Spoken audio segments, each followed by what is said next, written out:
Hello and welcome to this study channel, special for Bihar exams.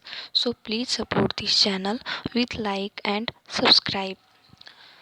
तो हम लोग बिहार से लोक नृत्य के बारे में, लोक नाट्य के बारे में देखने वाले हैं। तो बिहार के लोक जीवन में लोक नाट्यों का अपना विशेष महत्व है, ये हम लोग को पता है। और सबसे अच्छा बात यह है कि लोक नाट्य को प्रचलित दर्शाने के लिए, अभिनीत करने के लिए सुसज्जित रंगमंच या पात्रों का मेकअप या वेशभूषा की आवश्यकता नहीं है। अब हम लोग बिहार के प्रचलित लोक नाट्यों के बारे में देखेंगे। तो यहाँ पे हम लोग देखेंगे कि क्रमशः यहाँ पे 6 लोक नाट्य दिया गया है, इसके बारे में जानेंगे। तो विदेशिया दिया हुआ है, जट जटिन, डोमकच, सामा चकेवा, कीर्तनिया और भकुली पंका। ठीक है, तो अब हम लोग देखते हैं विदेशिया। विदेशिया भोजपुर क्षेत्र का अत्यंत लोकप्रिय लोकनाट्य है। मतलब ये भोजपुर क्षेत्र से संबंधित लोकनाट्य है और इसके अंतर्गत ही लौंडा नाच, आल्हा, बारहमासा, पूर्वी, नटुआ इत्यादि आता है।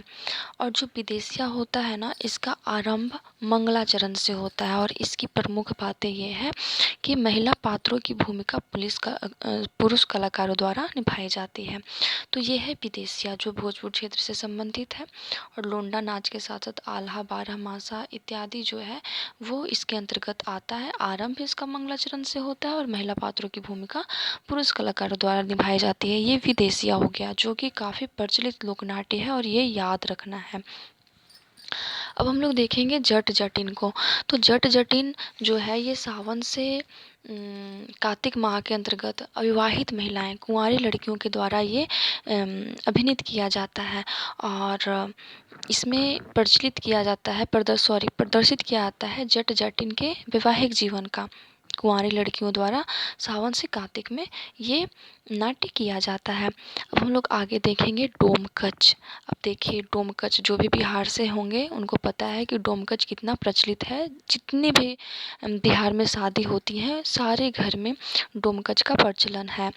जैसे डोमकच होता क्या है देखते हैं। जैसे आंगन में बारात वगैरह जब जाता है, लड़का का शादी होता है, बारात जब जाता है तो उस ओकेज़न में जो विवाहित महिलाएं होती है घर की या फिर अगल बगल से जो आती हैं वो बारात जाते वक्त आंगन में नाट्य करती है, डांस करती है, संगीत करती हैं। तो इस तरह से वो नाट्य को प्रदर्शित करती है। तो ये भी एक लोक नृत्य में ही आता है। तो डोमकच है जो कि एक निजी लोक नाट्य है, घरेलू और निजी लोक नाट्य इसको हम लोग कह सकते हैं। अब हम लोग देखेंगे सामा चकेवा। सामा चकेवा से पता चल रहा है कि ऐसे कुछ खास पता नहीं चल रहा है। अगर नहीं पता हो सामा चकेवा होता क्या है तो बता दें कि सामा चकेवा जो है वो कार्तिक माह में शुक्ल पक्ष की सप्तमी से पूर्णमासी तक आयोजित होने वाली एक नाट्य है और ये भाई बहन से संबंधित लोक नाट्य पर्व है। बस हम लोग को इसमें इतना ही याद रखना है कि ये भाई बहन से संबंधित लोक नाट्य है और ये सामा चकेवा जो है इसमें बालिकाएं अभिनय करती है। बालिकाएं मतलब अविवाहित बालिकाएं अभिनय करती है। तो ये कब करती है ये पता है कि कार्तिक माह में होता है आयोजन इसका, शुक्ल पक्ष की सप्तमी से पूर्णमासी तक।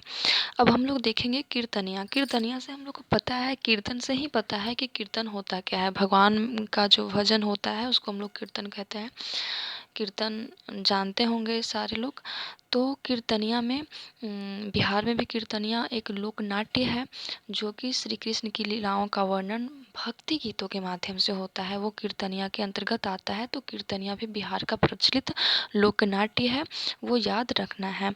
अब हम लोग आगे देखेंगे भकुली बंका।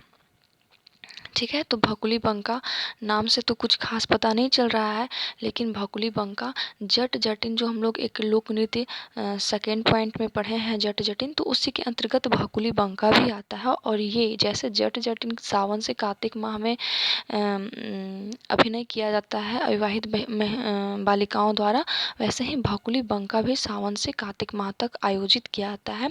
और ये जट जटिन नृत्य जो होता है उसी के अंतर्गत भकुली बंका आता है।